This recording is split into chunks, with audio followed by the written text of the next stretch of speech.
Extra. जंजीर रामे की नेक्स्ट एपिसोड में आप लोग देखने वाले हैं रबिया की हकीकत पता चल चुकी है सोराब लाला को, और सोराब रबिया की हकीकत जानने के बाद काफी ज्यादा खुश हो रहा होगा कि अब रबिया को इस हवेली से निकाल बार करने में कोई भी परेशानी पेश नहीं आने वाली। सबसे पहले वो सारी बात सरबुलंद से करेगा, लेकिन सरबुलंद उसकी चुपचाप ये सारी बातें सुन रहा होगा क्योंकि सरबुलंद तो पहले से ये सब कुछ जानता है।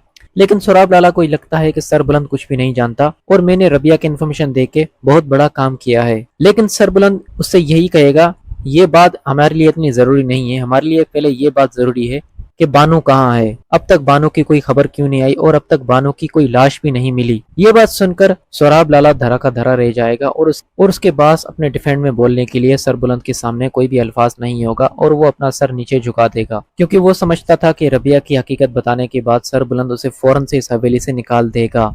लेकिन सरबुलंद ने तो रबिया की हकीकत जानने के बाद ऐसा कोई रिएक्शन ही नहीं दिया, बल्कि सरबुलंद काफी ज्यादा नॉर्मल होगा सोराब लाला की मुंह से ये सारी बातें सुनने के बाद। सरबुलंद अच्छे से जानता है कि बानो का कत्ल किसने किया है और उसका सीधा सीधा शक अपने भाई के ऊपर ही है क्योंकि सोराब लाला के कुछ दिनों से जो रवैये हैं वो सरबुलंद को काफी परेशान कर रहे हैं। लेकिन सोराब लाला सरबुलंद को अपने नीचे दबाने की कोशिश करेगा, लेकिन सरबुलंद उससे कहेगा फिलहाल मैं आपसे अपने सरदार होने की हैसियत से एक सवाल कर रहा हूँ। लेकिन सोराब उससे कहेगा कि आपको तो मेरा शुक्रगुजार होना चाहिए कि इतनी बड़ी बात मैं अपने मुंह में छुपा रखी है।